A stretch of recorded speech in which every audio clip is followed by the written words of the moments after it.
আসসালামু আলাইকুম। স্বাগত জানাচ্ছি আন্তর্জাতিক সংবাদে। সংবাদের শুরুতেই থাকছে সংবাদ শিরোনাম। দখলদার ইসরায়েলি বাহিনী এবং লেবানন পুরোদমে যুদ্ধ চলছে, যার জেরে পৃথিবী এখন তৃতীয় বিশ্বযুদ্ধের দ্বারপ্রান্তে। জানিয়ে দিব হাতে থাকা সর্বশেষ আপডেট আন্তর্জাতিক সংবাদ। প্রথমেই সংবাদ শিরোনাম। হিজবুল্লাহর রকেটের আঘাতে কাঁপল ইসরায়েলের তৃতীয় বৃহত্তম শহর। এরপর জানিয়ে দিব ইসরায়েলের জন্য দুঃসংবাদ দিলেন ফরাসি প্রেসিডেন্ট। এদিকে ইরানের সর্বাত্মক হামলা হলে যুদ্ধ বাঁধবে বলেছেন সাবেক সিআইএ প্রধান। আরও জানিয়ে দিব প্রতিরক্ষা মন্ত্রীর ওপর ভরসা হারাচ্ছেন নেতানিয়াহু। এরপর জানিয়ে দিব বৈরুতে ভয়াবহ হামলার পর থেকে নিখোঁজ ইরানের কুদস ফোর্সের প্রধান।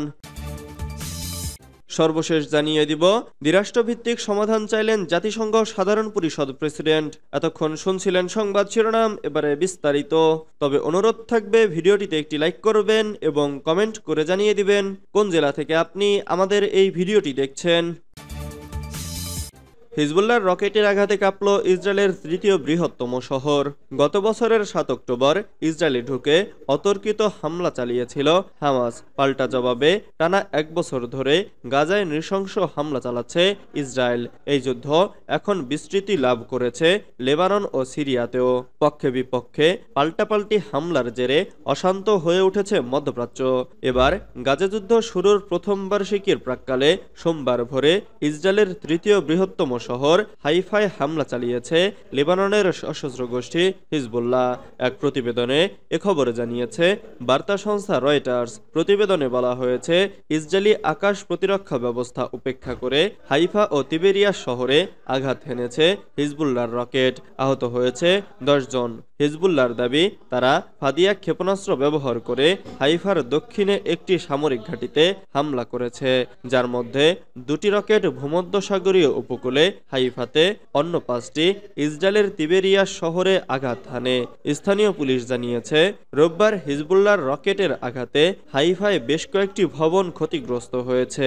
সামান্য আহত হওয়ার কয়েকজনকে চিকিৎসার জন্য নিকটবর্তী হাসপাতালে নিয়ে যাওয়া হয়েছে।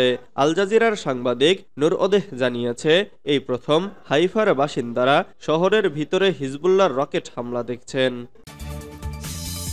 ইসরায়েলের জন্য দুঃসংবাদ দিলেন ফরাসি প্রেসিডেন্ট। গাজায় ইসরায়েলি বর্বরতা ঠিক 1 বছর পূর্ণ করল। ইসরায়েলি বাহিনীর সামরিক আগ্রাসনে অবরুদ্ধ উপত্যকাটিতে নিহত হয়েছে প্রায় 43,000 মানুষ। আহতদের সংখ্যা দাঁড়িয়েছে প্রায় 1 লাখে।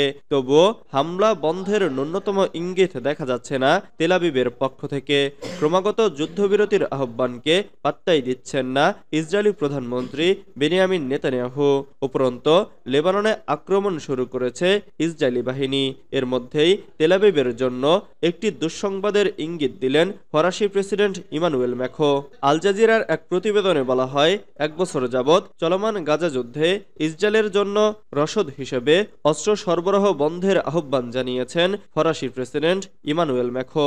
সম্প্রতি ফ্রান্স ইন্টারে দেওয়া এক সাক্ষাৎকারে এ আহ্বান জানান তিনি। ফরাসি প্রেসিডেন্ট জানান এই মুহূর্তে তিনি মনে করছেন ফিলিস্তিন নিয়ে রাজনৈতিক পথে ফিরে যাওয়াটাও অগ্রাধিকার পাওয়া উচিত। এ লক্ষ্যে পশ্চিমারা গাজা যুদ্ধের জন্য অস্ত্র সরবরাহ বন্ধ করে দিতে পারে। সাক্ষাৎকারে ফরাসি প্রেসিডেন্ট জানান গাজা যুদ্ধের জন্য ইসরায়েলকে কোনো প্রকার অস্ত্র দিচ্ছে না ফ্রান্স। যদিও ফ্রান্স ইসরায়েলের গুরুত্বপূর্ণ অস্ত্র সরবরাহকারী দেশের তালিকায় নেই, তবে জাতিসংঘের স্থায়ী সদস্য এবং ইউরোপীয় ইউনিয়নের প্রভাবশালী সদস্য হিসেবে ফ্রান্সের এমন মন্তব্য বেশ গুরুত্ব বহন করে বলে মনে করছেন বিশ্লেষকরা। ইরানের সর্বাত্মক হামলা হলে যুদ্ধ বাঁধবে বলেছেন সাবেক সিআইএ প্রধান। যুক্তরাষ্ট্রের সাবেক প্রতিরক্ষা সচিব ও সিআইএ প্রধান লিওন প্যানেটা সতর্ক করে বলেছেন ইসরায়েল যদি ইরানে পাল্টা হামলা চালায় সেক্ষেত্রে মধ্যপ্রাচ্য পরিস্থিতি নতুন মোড় নিতে পারে। প্যানেটার ভাষ্য, ইসরায়েলের সামরিক অভিযানের ভবিষ্যৎ পদক্ষেপগুলোই নির্ধারণ করবে এই সংঘাত একটি পূর্ণমাত্রার যুদ্ধে রূপ নেবে কিনা। শুক্রবার MSNBC রিপোর্টসে দেওয়া এক সাক্ষাৎকারে তিনি একথা বলেন। গত মঙ্গলবার রাতে ইসরায়েলের প্রায় 200টি ব্যালিস্টিক ক্ষেপণাস্ত্র হামলা চালিয়েছে ইরান।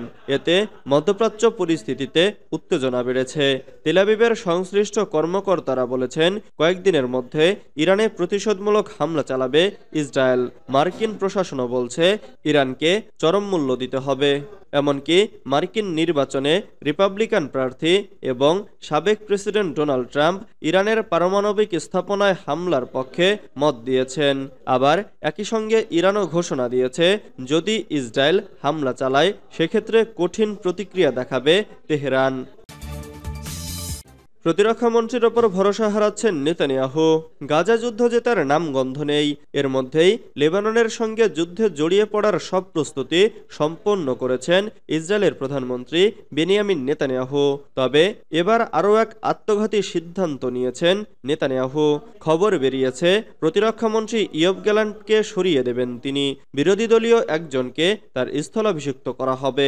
ইসরায়েলি গণমাধ্যম বলছে জোটের অংশীদারদের চাপের মুখে গ্যালান্টকে সরিয়ে দেওয়ার চিন্তা ভাবনা করছেন নেতানিয়াহু। গ্যালান্টের জায়গায় নিয়োগ দেওয়া হতে পারে গিদেওয়ান স্যারকে।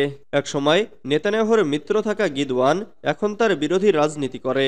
বলা হচ্ছে আচমকা প্রতিরক্ষামন্ত্রী সরিয়ে দেওয়া হলে রাজনৈতিক ও নিরাপত্তা ঝুঁকির মুখে পড়বে ইসরায়েল। তবে গিদওয়ানকে নতুন প্রতিরক্ষামন্ত্রী করার খবর অস্বীকার করেছেন নেতানিয়াহু।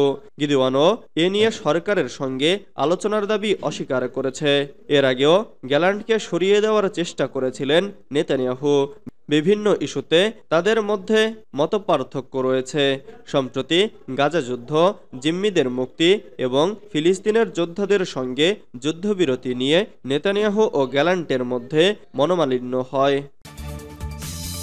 বৈরুতে ভয়াবহ হামলার পর থেকে নিখোঁজ ইরানের কুদস ফোর্সের প্রধান। লেবাননের রাজধানী বৈরুতে গত বৃহস্পতিবার ভয়াবহ বিমান হামলা চালায় ইসরায়েল। এরপর থেকে ইরানের এলিট ফোর্সের কুদস বাহিনীর প্রধান ব্রিগেডিয়ার জেনারেল ইসমাইল কানির খোঁজ পাওয়া যাচ্ছে না। তার সঙ্গে সব ধরনের যোগাযোগ বিচ্ছিন্ন হয়ে গেছে। সোমবার ইরানের দুই সিনিয়র নিরাপত্তা কর্মকর্তা এ তথ্য জানিয়েছেন। একজন কর্মকর্তা বলেছেন গত মাসের শেষের দিকে হিজবুল্লাহ প্রধান হাসান নাসরুল্লাহ নিহত হওয়ার পর ইরানের কুদস বাহিনীর প্রধান ব্রিগেডিয়ার জেনারেল ইসমাইল কানি লেবাননে গিয়েছিলেন। গত সপ্তাহে বৈরুতে ইসরায়েলি হামলার পর থেকে তিনি যোগাযোগের বাইরে রয়েছেন। ওই কর্মকর্তা আরও বলেছেন লেবাননে যাওয়ার পর ইসমাইল কানি বৈরুতের দক্ষিণ শহরতলিতে ছিলেন, যা দাখিয়েহ নামে পরিচিত। বৃহস্পতিবার রাতে ওই এলাকায় হিজবুল্লাহর সিনিয়র নেতা হাশেম সাফিউদ্দিনকে লক্ষ্য করে বিমান হামলা চালায় ইসরায়েল। সাফিউদ্দিন একটি বাংকারে হিজবুল্লাহ নেতাদের সঙ্গে একটি বৈঠকে যোগদান করেছিলেন। সে সময় বিমান হামলার ঘটনা ঘটে। তবে ইরানের নিরাপত্তা কর্মকর্তা বলেছেন ইসমাইল সেখানে সাফিউদ্দিনের সঙ্গে বৈঠক করছিলেন না। দ্বিরাষ্ট্রভিত্তিক সমাধান চাইলেন জাতিসংঘ সাধারণ পরিষদ প্রেসিডেন্ট। গাজায় ইসরায়েলি হামলার বর্ষপূর্তি আজ। 2023 সালের 7 অক্টোবর থেকে উপত্যকাটিতে নারকীয় তাণ্ডব শুরু করে ইসরায়েলি বাহিনী। সেই থেকে আজও চলতে থাকা এ তাণ্ডবে গাজায় 41,000-এর বেশি মানুষ নিহত হয়েছে। ইসরায়েলের এ হামলার বর্ষপূর্তিতে ফিলিস্তিনের দ্বিরাষ্ট্রভিত্তিক সমাধানের কথা বলেছেন জাতিসংঘের সাধারণ পরিষদের 79তম অধিবেশনের প্রেসিডেন্ট ক্যামেরুনের সাবেক প্রধানমন্ত্রী ফিলিমন ইয়াং। রোববার 6 অক্টোবর বর্ষপূর্তি উপলক্ষে দেওয়া এক বিবৃতিতে তিনি এ আহ্বান জানান। বিবৃতিতে তিনি বলেন ফিলিস্তিনের স্বাধীনতাকামীদের সংগঠন হামাসের ইসরায়েলে হামলার মাধ্যমে শুরু হওয়া নৃশংসতার 1 বছর পূর্তি হয়েছে। এর ফলে দীর্ঘ সময় ধরে মধ্যপ্রাচ্যে মৃত্যু, ধ্বংস এবং বাস্তুচ্যুতির সাক্ষী হয়ে আসছে। প্রেসিডেন্ট বলেন, আমি আবারও বলছি যে মানুষের দুর্ভাগ্যের অবসান হওয়া উচিত এবং এটি এখনই শেষ হওয়া উচিত। আমাদের অবিলম্বে যুদ্ধবিরতি, সমস্ত জিম্মির অবিলম্বে এবং নিঃশর্ত মুক্তি এবং এই অঞ্চলে সংঘাতের কূটনৈতিক সমাধান খোঁজার লক্ষ্যে সংলাপে ফিরে আসা দরকার।